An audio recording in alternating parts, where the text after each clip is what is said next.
రాజమండ్రి అంబేద్కర్ నగర్ 13వ వార్డులో వినాయక చవితి నవరాత్రి మహోత్సవాలు ఘనంగా ముగిశాయి. అంబేద్కర్ నగర్ 13వ వార్డులో 3000 మందికి అన్న ప్రసాద వితరణ జరిగింది. ముఖ్య అతిథులుగా 13వ వార్డు ఇన్ఛార్జ్ కప్పల వెలుగు కుమారి మరియు బుర్రా చినిబాబు పాల్గొన్నారు. ఈ కార్యక్రమంలో గుత్తుల దుర్గారావు, పితం శ్రీను, రామచంద్రరావు, కర్రి శ్రీను, సురంపుడి శ్రీహరి, మత్తే ఫకీర్ తదితరులు పాల్గొన్నారు.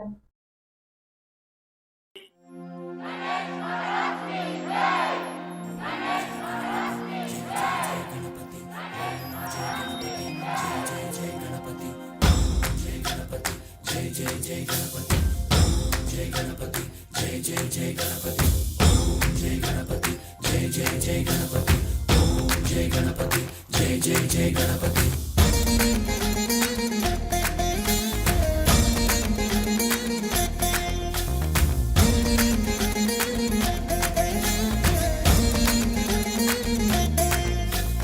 जय जय गणेश जय कोडता गणेश जयमुलिब्बु बोत्स गणेश गणेश हाय हाय गणेश अडिगेस्ता गणेश अभयमिब्बु बुज्जि गणेश गणेश लोकं नలుమూలలా లేదయ్యా కులాస దేశం పలువైపులా ఏదో రభస మోసం జన సంఖ్యలా ఉందయ్యా హమేష పాపం హిమగిరులుగా పెరిగెను తెలుసా చిట్టి ఎలుకను ఎక్కి గట్టి కుడుములు మెక్కి చిక్కు విడిపించగ నడిపించగ చెయ్యి తమాషా गणेश